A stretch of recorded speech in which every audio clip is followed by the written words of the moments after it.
Salut les raccoons, j'espère que vous allez bien. Aujourd'hui, j'avais envie de vous partager mes souvenirs, mes anecdotes que j'ai eues à Disneyland de Paris. Je vais vous partager mes souvenirs que j'ai eus en tant que guest, en tant que visiteur du parc, et aussi en tant que cast member.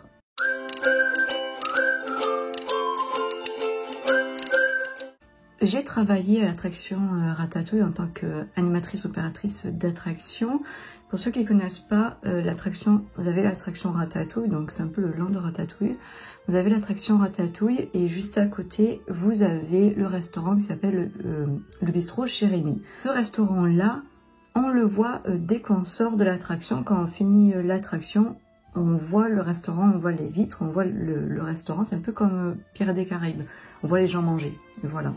Donc moi un jour je m'occupe des personnes qui sortent de l'attraction, donc qui sortent des petites voitures et tout, donc on doit les faire sortir avec les portes qui s'ouvrent, merci, bonne journée, au revoir, vous connaissez, bref. Et là j'ai une dame qui reste dans sa voiture, donc je lui dis madame excusez-moi il faut y aller, donc elle part et tout, mais j'avoue un peu perdue et tout, je fais excusez-moi est-ce que vous avez besoin d'aide? Et elle me dit oui, je la sens un peu énervée quand même, et je lui demande du coup qu'est-ce qui ne va pas. Elle me dit oui mais il est où le restaurant? J'ai dit excusez-moi quel restaurant? Elle me dit ben là désolé mais j'ai pris rendez-vous dans un restaurant et tout, j'ai réservé une table et là je vais dans là je pensais que l'attraction m'emmenait dans le restaurant. Et je lui montre parce que c'était derrière elle, en fait je dis ben est-ce que c'est ce restaurant qui est derrière vous? Ben je sais pas moi, c'est un restaurant et tout, un restaurant Ratatouille. J'ai dit ben oui c'est bien ce restaurant là quoi. Et elle me dit oui mais ça veut dire quoi, que j'ai fait l'attraction pour rien? Je dis ben non en fait madame, vous avez l'attraction d'un côté et le restaurant de l'autre, voilà.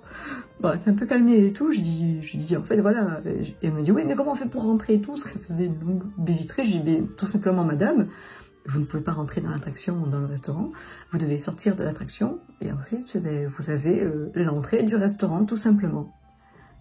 Bon, après elle m'a dit que c'était mal indiqué, ou je sais pas quoi, je me suis dit, non, en fait c'est très bien indiqué, mais bon, voilà, elle était encore un peu énervée. Heureusement qu'il y avait ses enfants qui lui ont dit, hey, c'est bon, c'est pas grave et tout, regarde, merci madame, voilà, heureusement que les enfants me remercient, merci à eux. C'était assez drôle si on regarde avec le recul de voir quelqu'un qui s'énerve parce que peut-être elle s'imaginait, je sais pas comment ça s'est passé dans sa tête, est-ce qu'elle s'imaginait que quand on fait l'attraction, on arrive directement, ça nous pose au restaurant? Ça serait pas mal, mais voilà.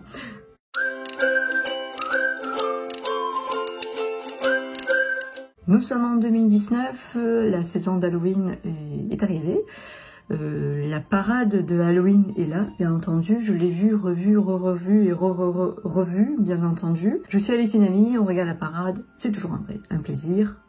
Et là, on est dans un endroit où on est devant le char où il y a... alors, du coup, je sais plus qui c'est qu'il y avait. Je crois qu'il y avait Bourriquet, Porcinet, certainement, je sais plus du tout. Voilà. Et en fait, nous, on était, donc on les voyait pas vraiment, enfin si, ça dépendait, parce que vu qu'ils pouvaient se balader dans leur char. Et en fait, nous, on était en face de 2 danseuses, du coup. Donc, elles dansaient tout, et je sais pas pourquoi, avec ma pote, on s'est dit, pourquoi pas reproduire les pas de danse que fait la danseuse. Donc en fait, on a essayé, je me dis essayé, c'était facile quand même, de reproduire les pas de danse que faisait la danseuse. En fait, on était fixés sur elle, en fait, je sais pas pourquoi. Et là, on voyait qu'elle s'amusait trop, parce qu'au bout d'un moment, elle nous a capté qu'on essayait de faire pareil qu'elle. Elle prenait trop du plaisir avec nous, c'était un bonheur. Parce que c'est vrai que pendant les parades, bon, je peux comprendre, pendant les parades, les gens se concentrent beaucoup plus sur les personnages et non sur les danseurs. Et nous, on s'est dit, bon, allez, c'est bon. Et en fait, je sais pas pourquoi, on s'est mise devant elle, et... enfin, c'est plutôt son char qui s'est mis devant nous, du coup. Et on a fait du coup la même danse, on essaie de reproduire la même danse que elle. Mais la danseuse elle était super contente qu'on essaie de faire pareil qu'elle et tout. Après quand ça a fini, elle nous a applaudi, on l'a applaudi. C'était vraiment un très beau moment.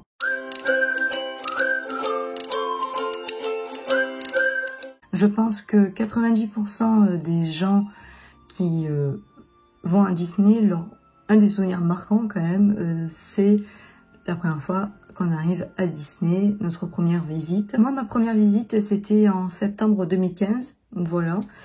Du coup, ça faisait très longtemps que j'attendais ce moment, bien entendu, parce que j'avais déjà la vingtaine et tout ça.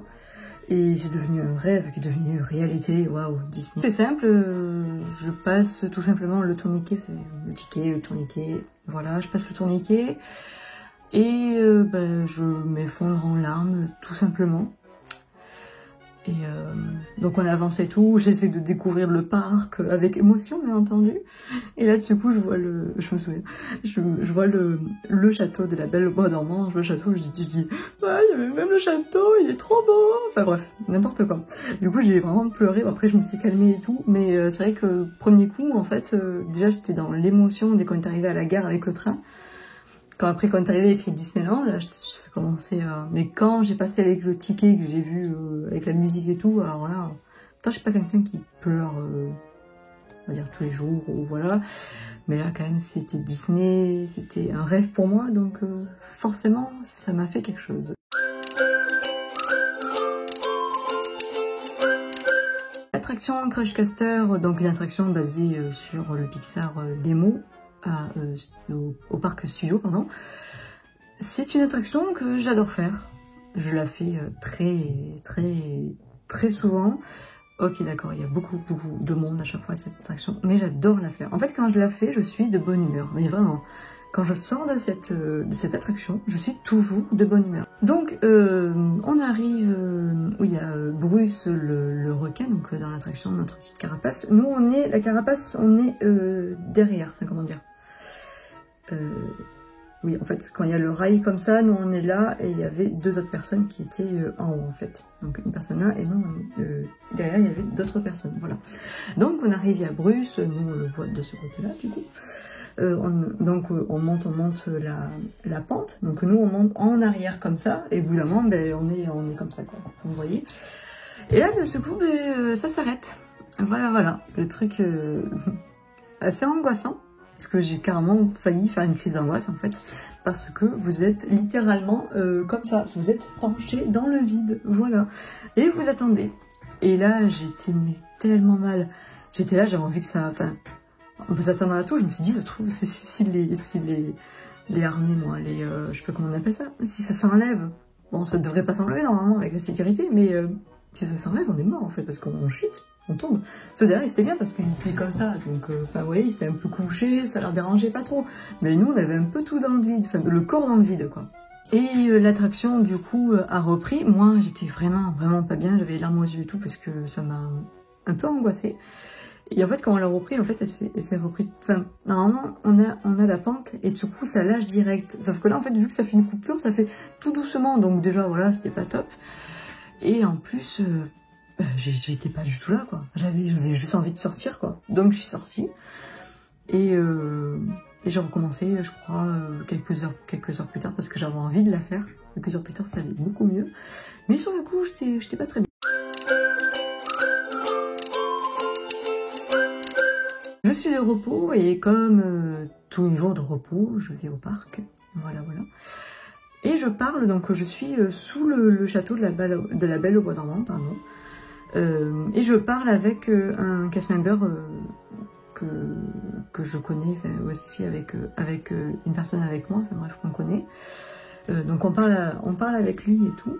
Et là, il y a un monsieur avec un très fort accent anglais qui arrive et qui demande au cast member, pas nous bien sûr, parce que nous on n'est pas habillés avec notre petit costume, qui demande du coup au cast member, excusez-moi, où est le château? Donc là, le cast member lui demande quel château. En même temps, moi je réponds à voix haute, en même temps il n'y a pas 3 millions de châteaux ici. Et il nous dit oui, c'est le château de Aurora, on est en mode, du coup la Belle au Bois dormant, oui d'accord.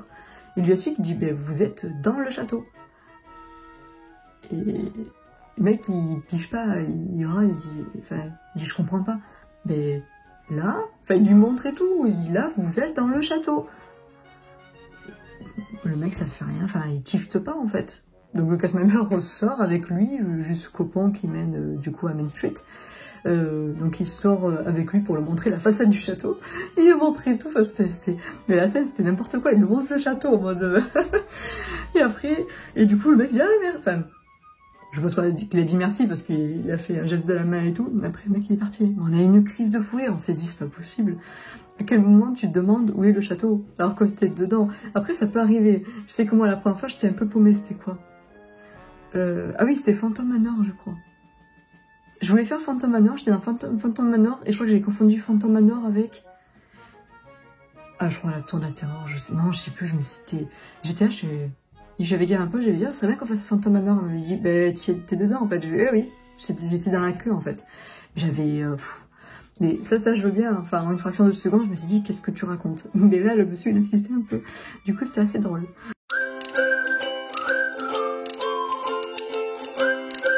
Dernier, un peu de douceur, ça fait toujours du bien. J'ai travaillé dans une autre attraction autre que Ratatouille, et il faut savoir que les enfants à Disney, ça arrive qu'ils se perdent. Même si les parents ont beau être vigilants, un enfant, si ça veut partir voir Mickey à l'autre bout du parc, il le fera, voilà. Mais généralement, on a de la chance et les enfants retrouvent très vite leurs parents. Donc moi je suis devant l'attraction, mon but est d'accueillir tout simplement les guests. Et on est deux, du coup, on est toujours en binôme. Enfin, pas toujours, mais là, du coup, là, on était en binôme, voilà. Et je vois un petit, un peu au loin et tout. Bon, je le regarde, mais sans... Enfin, comment dire? Comme je regarde, en même temps, il y avait plein de gens, donc j'ai de regarder les gens, quoi. Et je vois ce petit, il commence à tourner sur lui-même, à regarder à gauche, à droite. Là, je commence à faire attention, je me dis, oula, s'il commence à chercher comme ça, c'est qu'il y a un problème, voilà. Où sont les parents? Donc moi, c'est pas que je cherche avec lui, mais voilà quoi. Donc je cherche de loin. Et là, du coup, je le vois pleurer. Donc je m'approche directement vers lui. Je cherche pas trop à comprendre non plus. Le petit devait avoir, vu sa taille, je pense, au moins 6 ans. Donc je m'approche, je me mets à sa hauteur. Je sais plus si je lui demande direct s'il a perdu... Non, je ne sais pas demandé s'il a perdu sa famille. Je crois que non, ça ne demande pas direct. Je sais plus tout ce que je lui ai dit. Bref, j'ai essayé de le rassurer et tout. Je lui ai demandé s'il avait besoin d'aide. C'est ça. Je lui ai demandé s'il avait besoin d'aide. Et là, il me parle en pleurant. Donc déjà, un petit qui pleure, on comprend pas trop. Sauf que c'est de l'allemand. Ouais. Voilà. Alors oui, j'ai fait de l'allemand, c'est vrai, mais j'ai pas pris l'option pleur enfant allemand. Enfin, vous voyez, donc c'était... Là, je me suis dit, je suis un peu dans la... Voilà. J'essaye de communiquer avec lui comme je peux, donc je crois que je me suis présentée. Comme ça, lui, il disait comment il s'appelait et tout aussi. Quand il a vu mon costume, en fait, au début, il a pleuré, il a vu mon costume, il s'est arrêté direct parce que il s'est dit, c'est une personne qui travaille là, donc, il était vachement confiance après, heureusement d'ailleurs pour moi. Et là, j'ai une cast member qui est arrivée, je lui ai pris la main au petit, et on a fait un peu le tour de là où il a perdu ses parents. Généralement, c'est ce qu'on fait, et après, au fur et à mesure, voilà. Par chance, il les a retrouvés au bout de... même pas d'1 minute, en fait. En fait, on est parti, on a fait quelques pas, et en fait, ses parents étaient là, ils étaient en train de le chercher aussi. Le père m'a m'a remercié en français. La mère a parlé allemand, j'ai pas trop compris. Bref, j'aurais dit au revoir en allemand, voilà. Il avait direct le sourire quand il a vu ses parents, donc ça c'est le plus cool. J'avais envie de finir sur une note un peu mignonne, un peu positive, voilà. C'était pas des, j'ai pas des anecdotes en mode dramatique, j'avais envie un peu de vous dire des souvenirs assez marrants. Dites-moi en commentaire votre plus beau souvenir à Disneyland de Paris. Bien entendu, je regarderai les commentaires avec plaisir. Et nous, on se retrouve très bientôt. Salut tout le monde!